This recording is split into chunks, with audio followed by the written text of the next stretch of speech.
முந்தானை முடிச்சு வெற்றி விழாவில் இயக்குனர் பாக்யராஜை அன்றைய முதல்வரான மக்கள் திலகம் எம்ஜிஆர் பாராட்டி பேசியதை பார்க்கலாம்.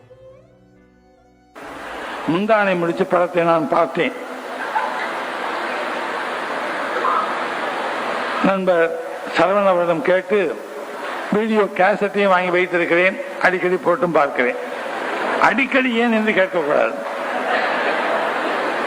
அதிலே குறிப்பிடத்தக்க வகையில் பல்வேறு கருத்துக்கள் அது ஊறி இருக்கின்றன.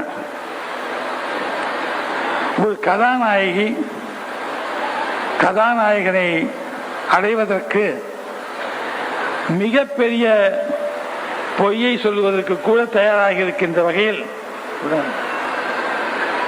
இந்த கதை அமைத்திருக்கின்றார்கள்.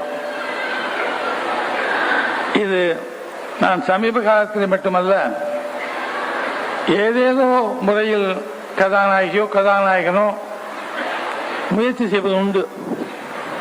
ஆனால் இதை காண்பித்திருக்கின்ற காட்சியிலே சொல்லப்பட்டிருக்கின்ற கருத்தின் துணிவு மிகப்பெரிய துணிச்சல் என்பதை நான் இங்கே குறிப்பிட விரும்புகின்றேன். கதாநாயகி கவருவதற்கு எந்தெந்த வழியில் முயற்சிப்பது என்பது அது ஒரு மெனு. எந்த படத்திலும் அது சில சமயம் இருக்கும், அது இல்லாமல் இருக்காது.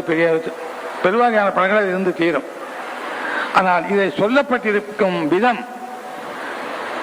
அன்றாட வாழ்க்கையில் பார்க்கின்ற நிகழ்ச்சிகளுக்கு புறம்பாக இருக்கிறதா என்று கூட நாம் நினைத்தாலும், தாய்மார்கள், தாய்க்குலம் என்று சொல்லலாம், பெண்ணிலிருந்து முதிய தாயை வரையிலும் அதை தவறாக எடுத்துக்கொள்ள முடியாத வகையில் சித்தரித்திருப்பது அது பாக்யராஜனுடைய தனித்திறமை என்பதை இங்கே நான் குறிப்பிட விரும்புகின்றேன்.